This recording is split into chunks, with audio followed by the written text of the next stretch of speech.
Call to order the meeting for September 19th, 2017. Could everyone please stand for Pledge of Allegiance?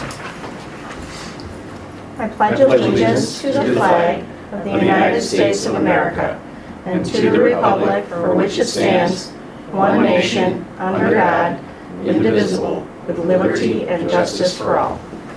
Excuse me.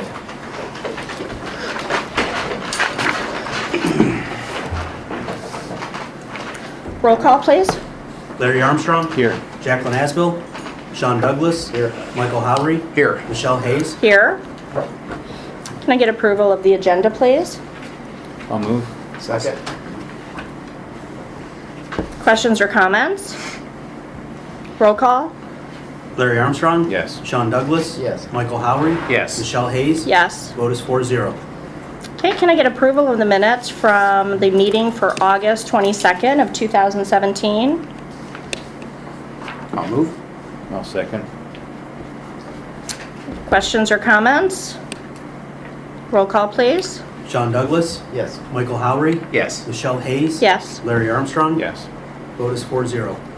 Okay, we're on to our first public participation of the evening. If anyone in the audience would like to approach the board, please stand and state your name and address. And this would be for agenda items only. We do have another one at the end of the meeting for all items. All right, thank you. And on to board member reports. Well, I participated in a couple things. I think our principal at the high school would get an A+ on his spirit pep rallies. That was just really enjoyable. Everybody gets into it, and it was very comical. I think the skit was just really good. And I participated in the junior achievement, and I'm really thankful for the job that Rita from Northwest Bank has put together, as well as the middle school, for allowing that to come in. I think that's a great program, and I hope that continues for years to come. Wonderful. Okay, reports and recommendations of the treasurer. Thank you. I do have a few things to discuss. I can take a packet prior to the items that are on the agenda.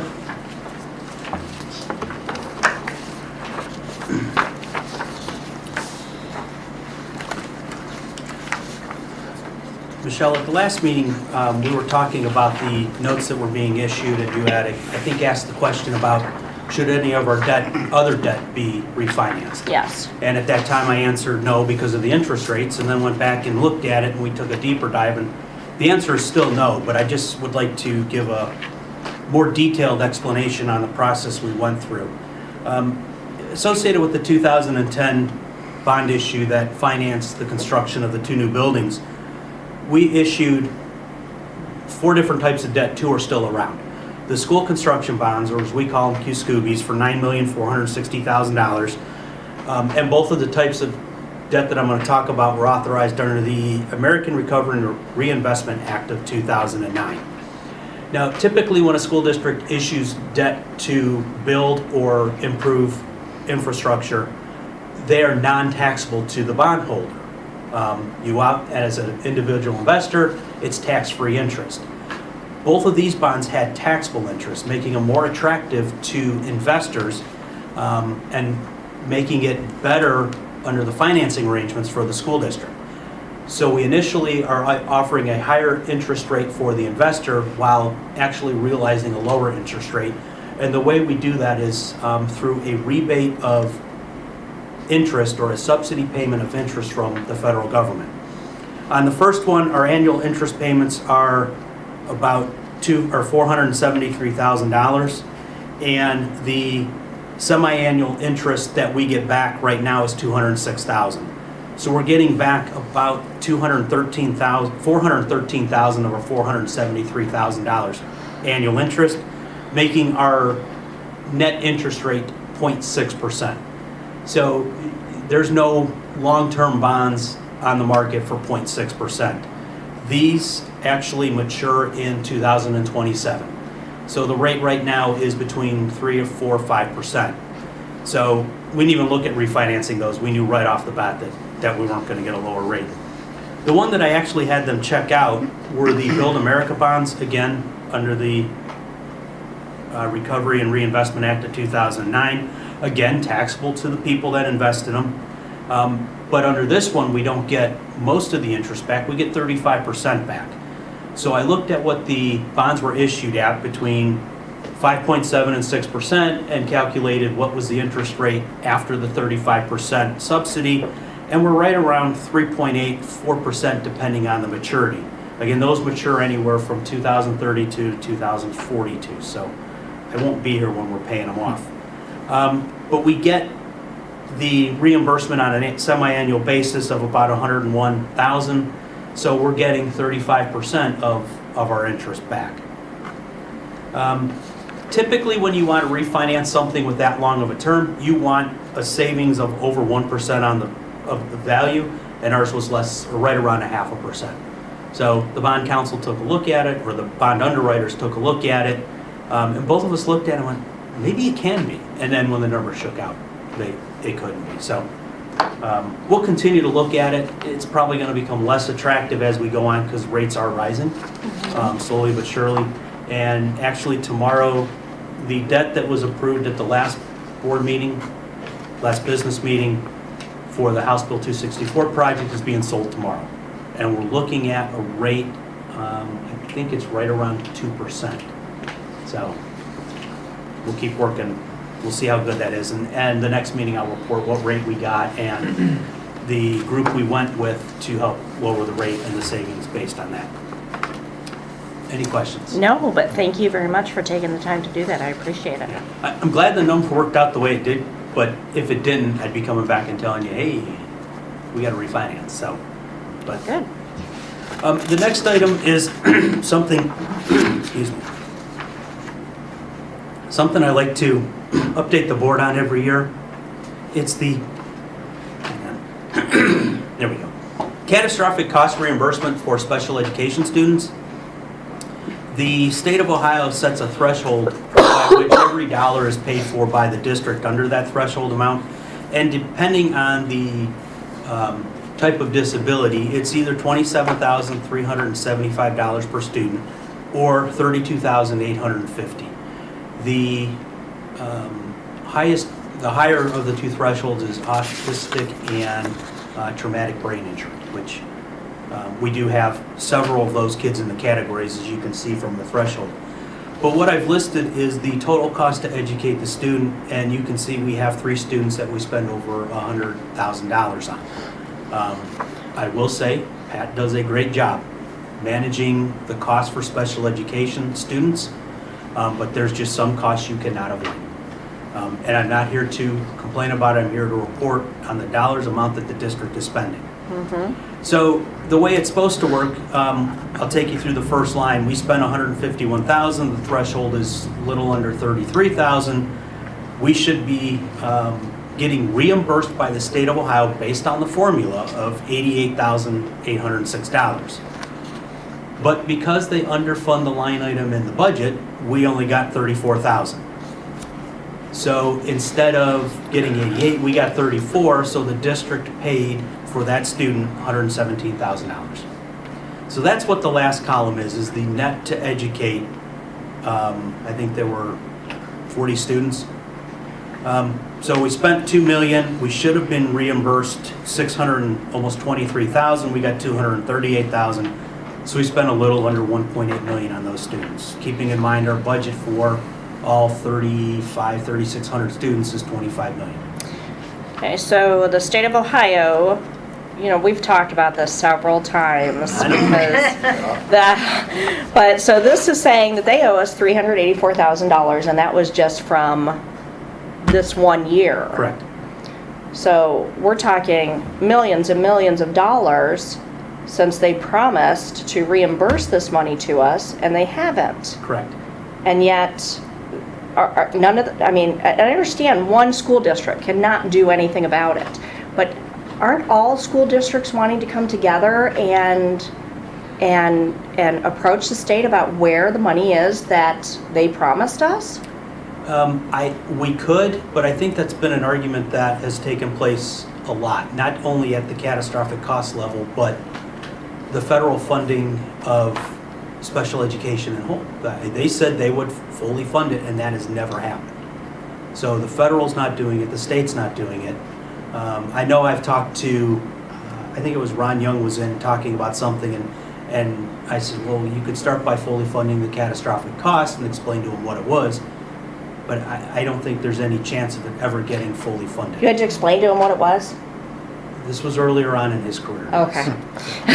And honestly, that's some minutia that they probably, they see it as a line item Right. that, used to be, everybody used to get funded, and then they, it was probably 10 years ago, didn't fully fund what was expected, and that chopped everybody down by a half. Then in 2 budgets, they went 150 million, 100 million, 15 million statewide. So, a district our size is asked for 622 out of 15 million. That's a big chunk. So we're all expecting to be pro rata knocked down. I mean, it's just, you just expect it and you budget for that. Do all districts average around 30 to 38%? Or We would all get exactly the same percentage. We do? Yeah, everybody is reduced by the exact same amount. There's no based on your wealth or your population or any of the other things that affect our school funding. It is, here's the amount that everybody applied for, here's what we have, we can give you 38.8 or 38.3%. But basically, every year, the percentage goes down because the cost of special education is going up. I remember not too long, I've been out here for 8 years, I can't believe it's been that long, but I remember one year when we submitted like 1.3 million and we got 700,000 back. So, and now we're only getting 38%. Yeah, and the percentage has gone down since those 2 good budget years, but our percentage last year to this year is about the same, within a couple tenths of a percent. So, but you just never know each year. We used to joke, what's the reimbursement going to be? Well, it depends on how much Cleveland files for. They're filing for millions and millions of reimbursement, and then the pot's only 15 million. If they don't do it one year, the rest of us are going to benefit. But they file every year like they should, and we all get systematically reduced. So the last 2 items are, so we should pay roughly 69% of the special education cost, and state's supposed to kick in 31, but truly it's 88-12. So that's just my annual rant on the lack of reimbursement by the state of Ohio. No, I appreciate that because, obviously this district would be in a much better position than what we are if we were getting the full reimbursement from the state. I agree. I think what's hard for me, though, is not knowing the why, the philosophy behind that from the state. It's just, And maybe they just Well- think that each of us should be, each community should be, paying what they consider a share of the cost. But Yeah. we did talk about maybe this would be one of the issues that we could bring in Senator Eklund about. Yeah. Right. And part of the problem, I will tell you, is that the budget itself is, they passed a budget that I wouldn't be surprised if there's a mid-year correction, because they know that they probably aren't going to have enough money to budget, to meet the budget. So that becomes the problem, and they're, juggling this pot and that pot and all the different interests. So that, they come up with their percentage formula of what they can fund and then go from there. Instead of raising your taxes, Mike, they're just passing it down to the local level. State can say, "Hey, we just gave you a great big tax break, and guess what? You're going to pay more here." And bottom line, because we have to do it. Yeah. Legally, we have to provide those services that are on the IEP, whether the state reimburses us or not. And we've got to do the best placement in the interest of the children. I don't know if you have anything to add, Pat, or? We have a number of kids who are significantly disabled, and the more significant the disability, the more staff it takes, the more resources it takes in order to provide those kids by law the education they're entitled to. And so it's a never-ending change of how do we be more efficient with our dollars, how do we support our staff so that they can meet kids' needs, the kids we have in district. But it is very much our most severe kids that need the most. And so they cost the most. And if I'm their parent, I think they deserve it as well as, my typical child. And it's the law. So it is trying to do the most we can with what we have, and then doing the best for kids that we can within our abilities. And there's a lot of things we don't have a choice with some of our most severe kids. And not going into specific disabilities, but some of our most severe kids need just a significant amount of resources and supports, and that gets very expensive. So it's tough, and the kids we have in our district, we work really hard to do the best we can with who we have and supporting our staff. And I think our special ed staff and our related services do a lot with not a lot. But that's education. Our gen ed folks buy a lot for their classrooms, and that's education. So I think that's across the board in our district, and not just here. I think in every district, the same conversation takes place. Thanks. Thank you. Sure.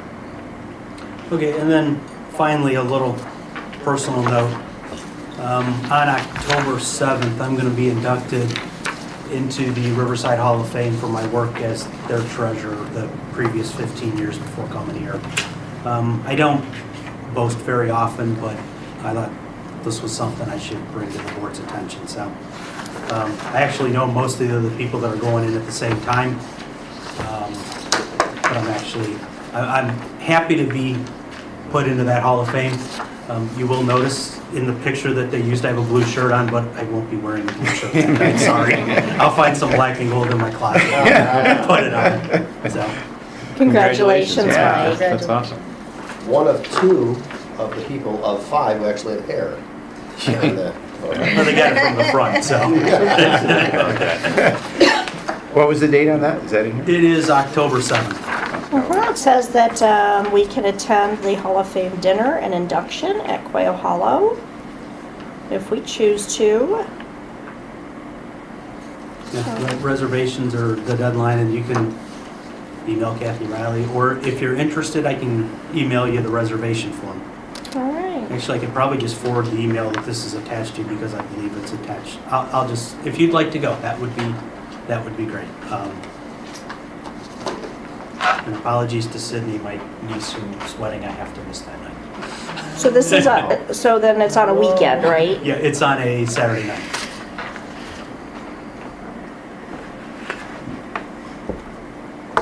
Okay, on to the agenda items, if that's all right. Yes, please.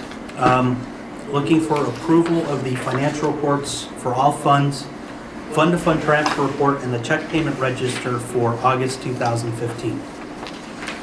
so moved. I'll second. Questions or comments? Roll call? Michael Howry, Yes. Michelle Hayes, Yes. Larry Armstrong, Yes. Sean Douglas, Yes. vote is 4-0. And the other item is to accept a generous donation of Taco Bell Supreme student coupons from Landers and Partners to each building to be given to students who have made supreme achievements. I'll move. Second. Questions or comments? Thank you very much to Taco Bell and to, Landers and Partners, but thank you to them and to all of our community that has donated and continue to donate to us, because we do have a lot of businesses and community members that really support us, so thank you very much. Roll call? Michelle Hayes, Yes. Larry Armstrong, Yes. Sean Douglas, Yes. Michael Howry, Yes. vote is 4-0. And that's all I have this evening, thank you. Thank you. Thank you. Angela? I got an email from Jeff Greer today, and that picture was painted in 2003.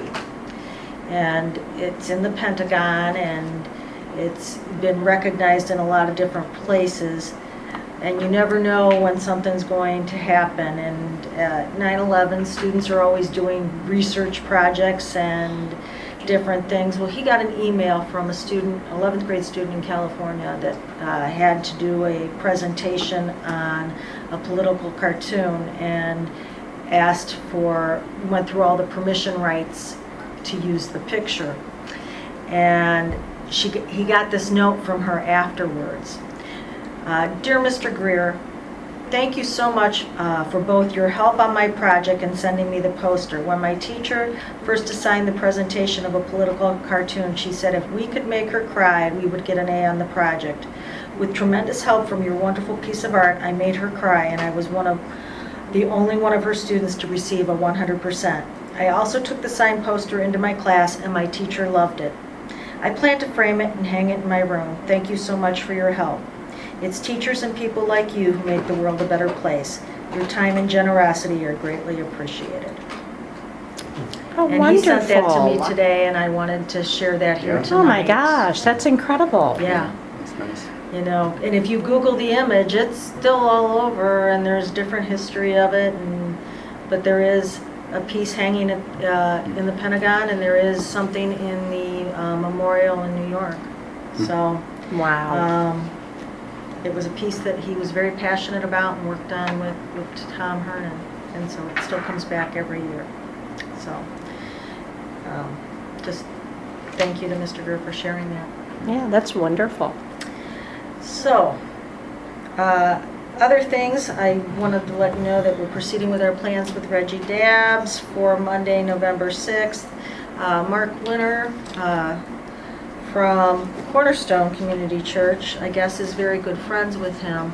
So he's probably going to introduce him at the evening session, and he said he might help out or come to a couple of the other sessions during the day. But once I have a full schedule with the administrators that are planning that, I will share that with you. But we are looking forward to having him and he share his message with our students and community, and I hope to have a good turnout for him at that evening presentation. So I'm going to make sure that by the end of next week we have our materials ready, because I seem to think that helped with our hidden in plain sight. We got that out a good month in advance and let people know. So I'm going to work with the assistant principals that are sort of organizing that.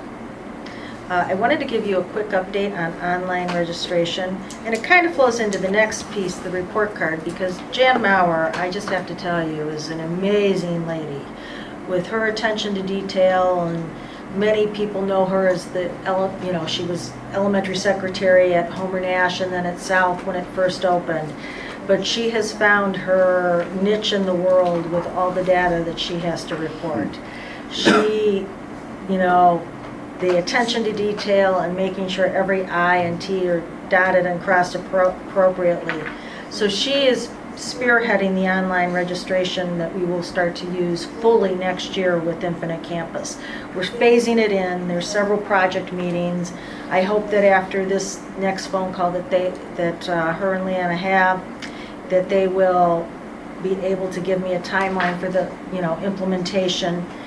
She sent census sheets home at the middle school and the elementary earlier this year and has gotten a majority of those back. We're looking at what to do with the high school, because the high school is a totally different animal. You send something home with kids, it's not going to come back. So we're probably going to have to do a mailing there to get their census data updated. And to phase in with kindergarten registration will be the first time that a whole class is on the online registration. And then everything next year will be all online. We're looking right now doing kiosks in each of the buildings versus trying to do it all centrally here, just with the traffic flow and space, and still not having everything uploaded into Infinite Campus. We would keep things like custody documents, birth certificates in a file. We wouldn't upload it because that just takes up way too much space. Just to let you know, middle school, that rarely makes it home as well. Okay, well, I'm gonna find out that they've I don't know, been you have a getting the middle information schooler, back. do you get any information? Not a thing. Okay, well, I will double check to see how their what their rate of return is. Because if we have to do another mailing, this is important because it's going to clean up all the data that's currently in Infinite Campus. so that when we go to the online registration, people will be able to make those changes online. Right. They won't have to, and I've been promised, we will not have to do 20 million EMAs. It'll all be done electronically. You know, I think probably, It's a big selling point. yeah, I think some of my concerns would be, and I'm sure you're talking over, are you talking with the tech team about this? You know, what about our system crashing because everybody's trying to get on to change their schedule all at once to, Well, no, they wouldn't be changing their schedule. Okay. That does not happen. all right? That, we do that now. This is just information, and that's all housed in Minnesota. It's out, it's not even housed here. We have, all our Infinite Campus data is in a cloud. So then, when we're talking about online registration, we're just not going, I mean, we Online, still we're have our already- guidance counselors for our Well, they change, do that. class changes and Class things like that. changes, right. We're talking about the actual process of people coming into the district, updating information, the EMAs that we send home every year. Sure. Then we used to have somebody key those in. Parents would have the ability to do an electronic signature. And, you know, I remember when my kids were in high school and having to do one for a field trip, doing one for drama, doing one for the class, you know. Well, we whatever still, I mean, teams. they send it home in the same packet, but yeah, we still have several things to sign. But yeah, that's, So- It's a feature that's always been in Infinite Campus. We're just using it fully now. We waited for other districts to work out the bugs because Jan's then taking, she doesn't want to do it like this district. She took some ideas from this district. So we learned from other people's implementation mistakes. It hasn't been available, it's probably been about 2 or 3 years. Is this something you had to purchase extra Yeah, or? yeah, it's an extra module, but I do believe it is the best way to go about it. It takes away a lot of that paper. is there anything else that Infinite Campus offers that we're not utilizing? I'll look at what all the available products are, but I think we use the food service, we use the Which I love, by the way. online I payment love system. being able to just log so- on and pay their lunch account. I'm not sure if there's much we don't use from Infinite Campus. I think this was the big piece. But I give Janet a lot of credit because I'm now going to, because then I'll end with something after the report card. Now going in to go to the heart of what she helps deal with, which is our state report card. So I do have the full 31 pages, and no, I'm not going to read them all to you tonight. I'm going to let you take it home, digest it. If you have questions, I will be happy to answer them. I also am giving you a copy of what we did put on the webpage. I am probably, the state has opened up another window for the link, so I am actually going to try and make that a separate button on the webpage that they can link on our response. As of today, I have not had any calls about it, so. But I did want to share with you that we are solidly in the middle of everybody in the state. We aren't the best, we aren't the worst. We did do some things, I think, better in our data. One of the areas that I think we cleaned up very well this year, and that was through Jan Maurer, is our K-3 literacy. Because a lot of what happens in this state report card is tracking kids, tracking this score and what they did, or tracking this test and what they took. Two of these components on this report card are literally how we report things and how things are tracked. So K-3 literacy is a lot of, okay, kindergarten scored this, tracking how they score all the way up till they finish in 3rd grade. And then prepared for success is taking the classes, as I told you, and that's at the very back. So of 2015, 16, and what tests they took, how many had honors diplomas, how many were going on to post-secondary. Then they went back to, I think there was one page on there, or one data point on there that went to 2010, and how many students actually graduated from college. But again, that measure is somewhat erroneous because it measures only kids that are in state. So it doesn't take into account all the students that may go to private school. But there's a lot of data in here. And I think the things that I know we have to improve on are some of our achievement measures. And I think that's a function of getting more comfortable with using the computers online, how we're giving the test, and doing some alignment things. We know at the middle school with the math, as I said in the report that I shared with the community, that's a big focus for us this year. They're looking at how to use technology to teach their course because they're taking the test on a device, looking at materials that are more aligned than the materials that we had. I mean, when we haven't spent money, significant amounts of money on some of the curriculum, we do have some alignment issues, and those are some things we're working on. But overall, I feel that our students get a quality education in Madison. You know, and I never really realized what difference it makes to learn on paper and pencil and then have to take a test on what you've learned on the computer. And it really is a difficult task to do that. And I've only learned that I had to do it backwards. You know, I took an online course. Everything was online, yet they made me come in and take the test on paper. And when you're transferring that way, it really was a difficult process. So I know you've said that before in the past, but after I experienced it, I now fully understand what you're referring to about how difficult that can be for those kids. Right, it's processing. Yes. And so we really feel that the investment that we made this year with Chromebooks for every math teacher at the middle school and access to online resources and then, materials that are aligned to the assessment are going to get us the results that we need to get for them. It was interesting having a conversation with Cindy Chance, who's the 5th grade science teacher over there.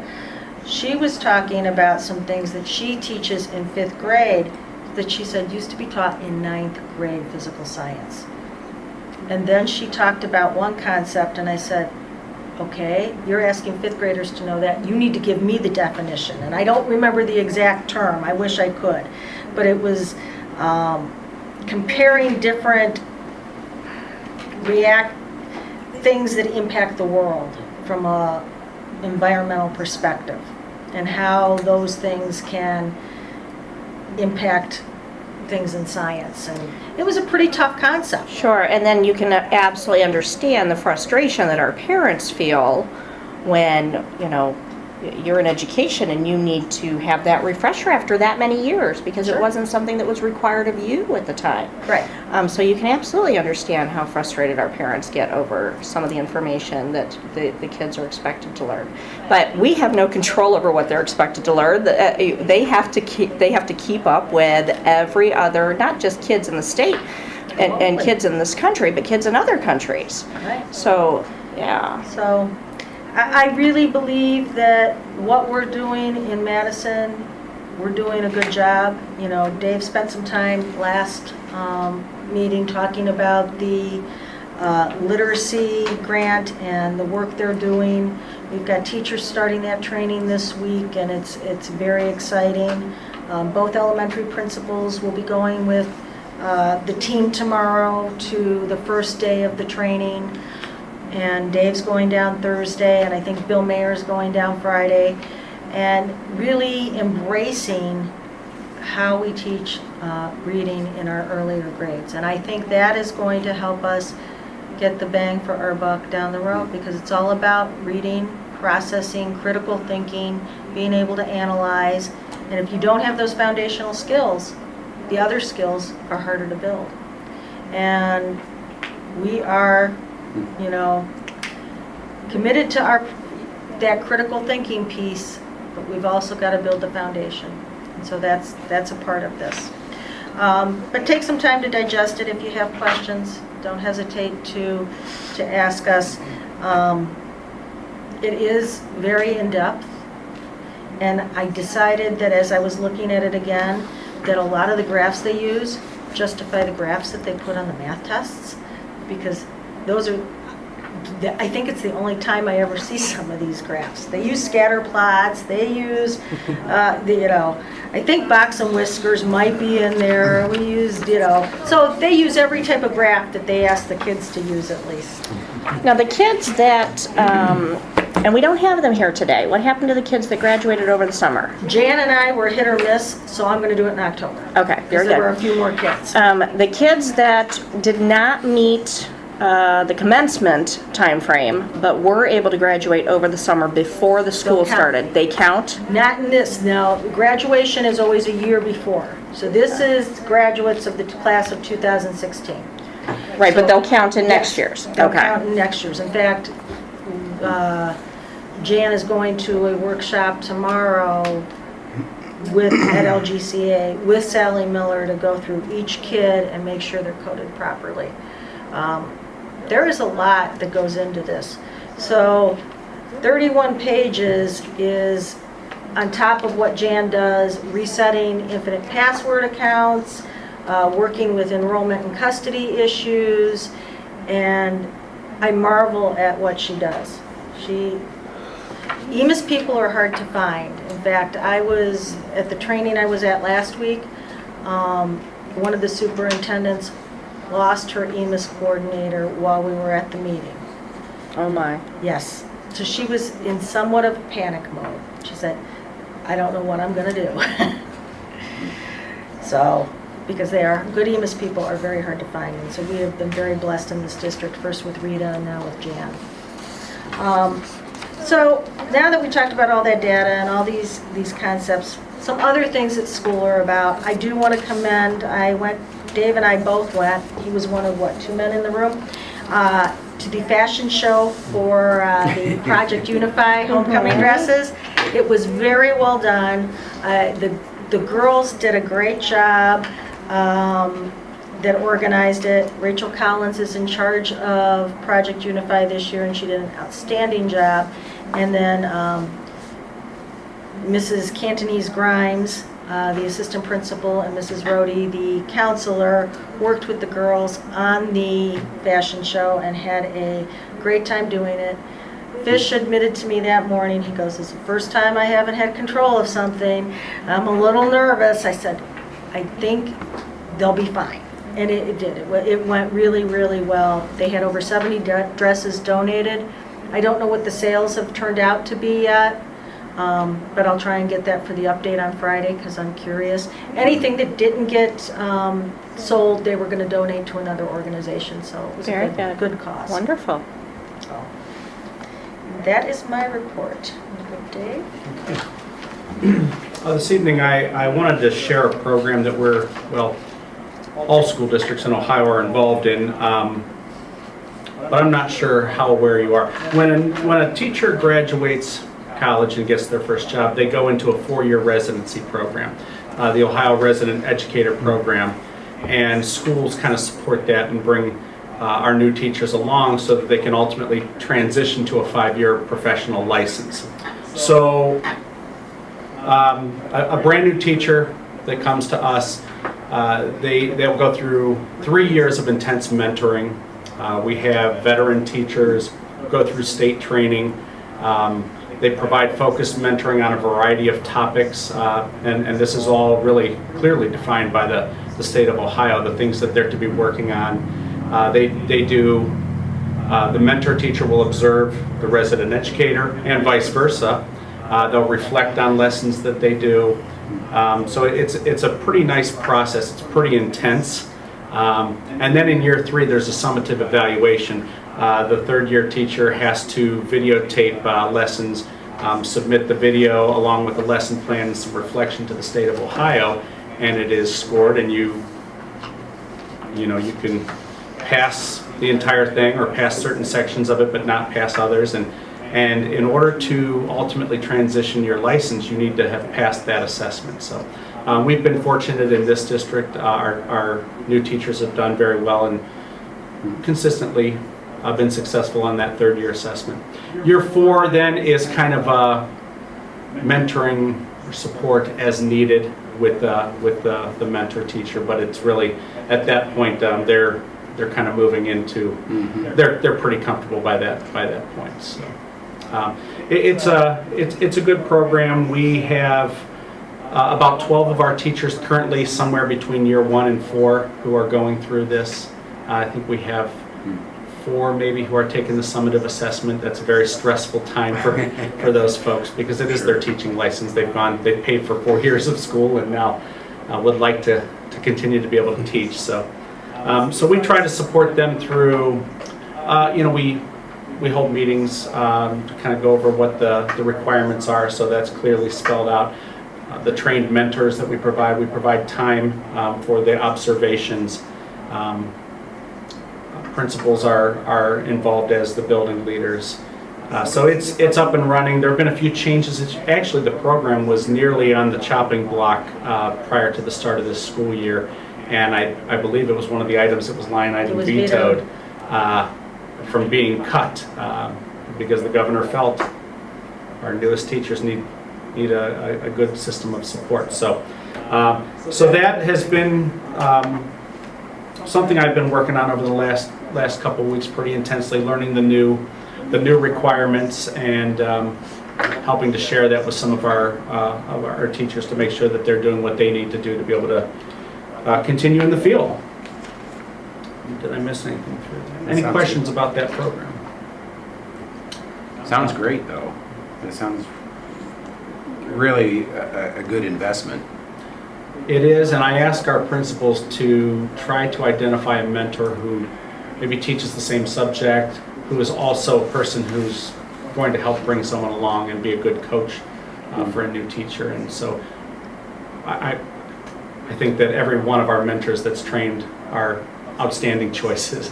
No principal has given me a name that I thought, I don't know about that. Yeah. So, David, just as a little ancillary, other than the financial remuneration that comes to them at 5 years, do our notes ever reflect a listing of those teachers that pass so that the board could officially just, by way of board meeting, recognize them? Is that possible? I think we can talk about it. In the instance where someone Or is that didn't private? pass, I would be a little Okay. worried All right. about that person being kind of recognized as the only third-year teacher Yep. that did not pass. That would Got make it. me nervous. But we can think about a way to congratulate the folks that do, Yeah. because it is a lot of work and a lot of stress. And they're on their way to their career. Yeah, yeah. Okay, So, thank you. The only other thing I had tonight was just a quick update on our mechanic position. Tomorrow I'll be interviewing 7 candidates for the position, and hopefully we find a qualified, outstanding candidate to take the position. If not, I've got about 4 or 5 that have come in since our posting expired that we can review through. So I think lately they've been coming in through Indeed. I know that you had asked where we were posting in the past, but the one that seemed to get us the most candidates was just asking our staff to share this posting with anyone that they know who would be qualified. And we've had a lot of people that shared it with neighbors or uncles or friends, and so it looks on paper like we have some folks who will be good candidates. And I have to say again, I think what's different this time than the last time we were looking for a mechanic, we have a facility where they can work. Right. You Who know- wanted to work with open bays all winter Right, long. right. Yeah, It makes a world of difference. sure. Did you want them to be ASC certified? Maybe listing. Do they have to have that credential? It's not in our job description. We have a very specific job description. The thing about a bus mechanic, there's so many different things that they have to be able to do. You're probably not going to find somebody who's an expert in everything. I mean, it's suspension, it's electronic, it's the diesel engine, it's rust and body work. I mean, all kinds of things that they're working on. So you try to find somebody with kind of a well-rounded knowledge of a lot of different things. You also look at the strengths that the one mechanic has and try to find different strengths in the other mechanics so that you can take on pretty much any job. So, but that's not one of the things that's in the job description for them.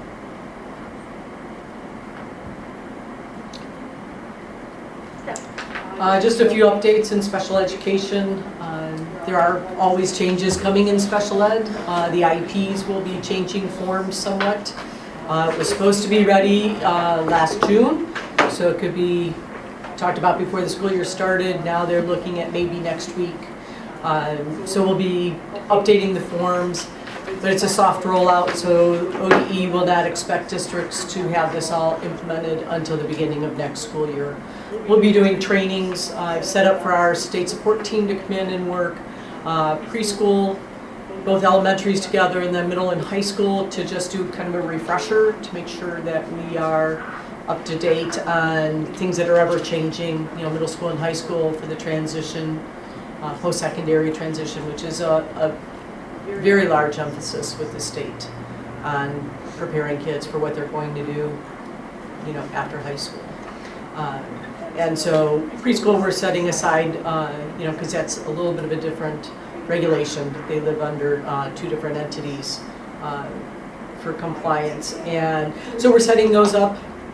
We're doing it so we keep teachers out of the classroom as little as possible. Some we're doing after school, and so we're using the late arrival for middle school and high school so that we're not taking teachers out of the classroom. Smallest amount possible without, inconvenience of anybody. So we're doing that. We're also putting together an internal monitoring team. The SST started this last year. As we have our reviews from ODE where they come and get to know you real well and tear apart every possible thing you can do in special ed. Our SST put together these where you bring a team from your district and they put you through what it would be like, so that my goal is to not have it be a big deal when they come, that's already our process and procedures are in place, so we're already doing it that way. And so we're putting together a team. There's 3 dates, one in October, one in November, and one December. So I put it out to the administrators and intervention specialists. So I've had replies. I've got a full team and maybe a couple extra to do that, so that we're making sure that our procedures are spot on and people are comfortable. So I think with the 2 of those, we'll be in good shape. We don't know when our next review will be. So when the state comes in to do this review, do they do it with the children in the classroom? Mostly they're going to come and look at IEPs and ETRs and look at our data. And then they can pull IEPs and review to make sure everything is absolutely compliant, that we're doing what it says on the IEP. And it's a pretty intense process. But they don't go into the classroom and disrupt the classroom? No. Okay.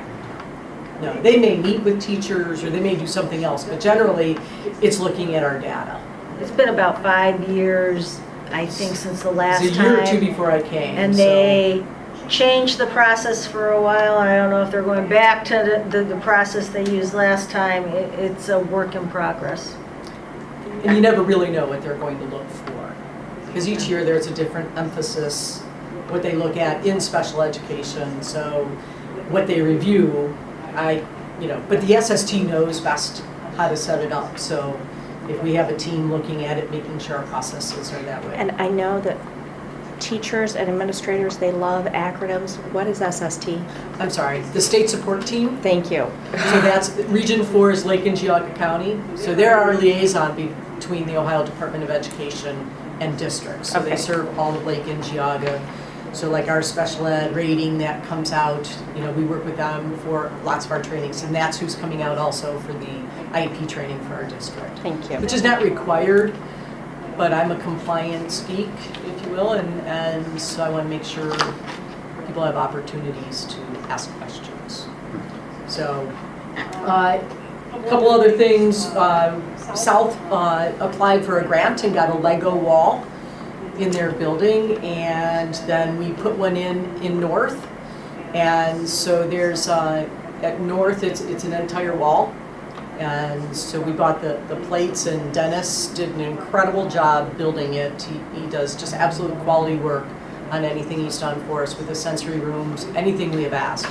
Real attention to detail. And so Bill Mayer's putting a blast out on Facebook because Legos are very expensive.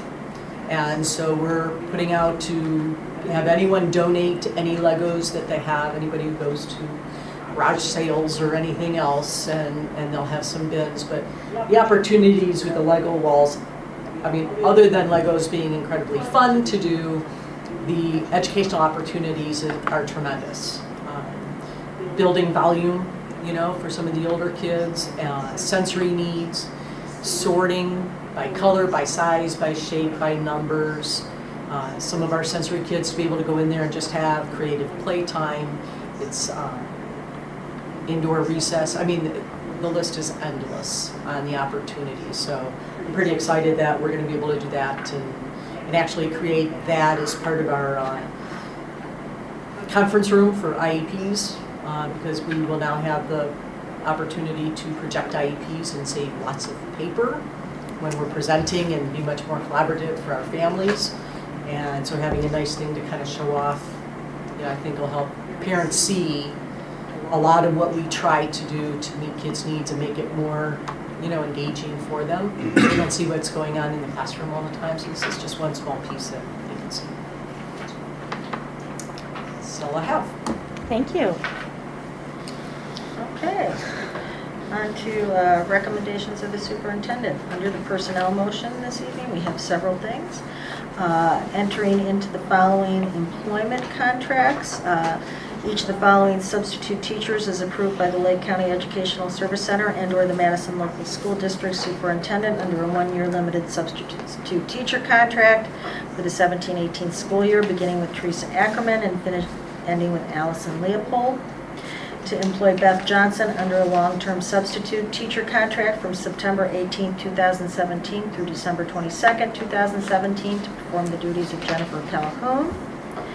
The following certificated personnel, each under a one-year limited supplemental contract for the 17-18 contract year. Beginning with Heather Hanley, MHS Senior Class Advisor, and ending with Andrew Tomaso, MHS Head Wrestling Coach.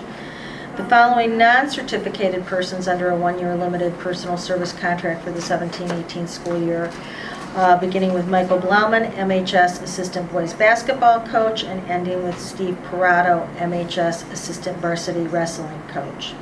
To approve a change in placement of the teacher salary schedule pursuant to Article 12 of the MEA negotiated agreement. Denise Huffgard moving from an MA to an MA 15, and Chrissy Vilichuk from a BA to a BA 160. To the following persons, each as a casual day substitute at the board-approved rate of compensation, beginning with Barb Norman and ending with Shelley Trampte. To employ Amy Woody under a one-year limited contract as latchkey assistant at the hourly rate of $8.50 for 3 hours per scheduled latchkey days. And then the board is approving the following transfer. To approve transfer Rhonda Johnston from educational assistant cafeteria at South Elementary School for 2 hours per day to a pre-K educational assistant special needs at Madison Pre-K for 6 hours per day.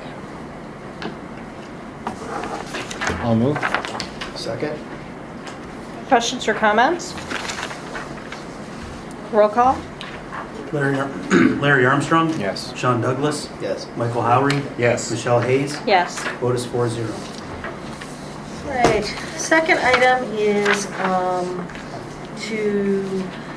a resolution recognizing Dawn Clark's abandonment of employment. And I had updated you 2 newsletters ago about that situation. And this is just to make it official. So moved? I'll second. Questions or comments? Roll call? Sean Douglas? Yes. Michael Howery? Yes. Michelle Hayes? Yes. Larry Armstrong? Yes. Vote is 4-0. And then under the consent calendar this evening, we have several items. The first is to approve the service agreement between the Madison Local School District and Educational Alternatives for the education and transportation of special education students. To approve a contract between Madison Local School District and Monroe's Mary Lewis for up to 4 sessions of crisis intervention training not to exceed $1,000. To approve Alan Skaggs as a volunteer coach for the Madison High School robotics team, and to approve Matthew Smith as a volunteer coach for the Madison High School robotics team. I'll move. Second? questions or comments? Could you refresh me on, if you probably already have, but the crisis intervention involves specifically the training? It's the training. It's called CPI, Crisis Prevention and Intervention. So Okay. we have a trainer come in and train all our staff. So we have Gotcha. core teams in each building. I see. Preschool does CCEFL, so it's a little different. I forget what that stands for, but preschool type CPI. Okay, And so we have a core team in each building. When you have our CPI certified, then it's both verbal de-escalation and you're certified then to restrain kids I if see. necessary. Okay. Very good. Our policy in this district is high school, we have a core team, but we don't put hands on kids. And it's typically early elementary and a more severe population that ends up being required at times. great. Thank you. It's, not the go-to means. This is a means of last resort. It's a last resort, absolutely. And they're trained, and the folks who are trained we certify, so if there's an initial training for anybody new who comes in, that's going to be on the core team or working with that severe population. And then once a year, you do a half-day refresher course. Money's well spent. Incredibly. Yes, absolutely. There also is a report I have to submit to ODE every year on how many kids have been restrained, and it breaks down to disability, age. Yeah, So yeah, they keep a close eye to make Right. sure. yeah. Thank you. So even though the policy is that at high school level we don't restrain, it's still beneficial to provide that training in the event Absolutely. that a staff member needs to protect himself or someone else. Right. So each building has anywhere from 6 to maybe 10. Some of the elementaries have 10 with our more special units there, but 6 to 8 to 10 at the most for the core team. And then we've been trying to get a little more de-escalation training because that verbal de-escalation is good for everyone at every level. So just working on trying to find time to have staff go through that training Mhm. has been a little bit of a challenge. It's one more thing to be taking teachers out of the classroom, so we're trying to address it through TBTs and BLTs to address some of those strategies. That wasn't a bacon, lettuce, tomato, I'm guessing. The building leadership team. And then, I apologize. I was wondering if I could borrow them for church purposes. The bacon, lettuce, and the tomato. Absolutely. And I would just like to thank South Shore Controls for agreeing to sponsor Team Dreadnought again, so. Wonderful. Alan and Matt are going to work with them. And I am absolutely always happy to approve volunteer coaches. I know you are. Roll call, please.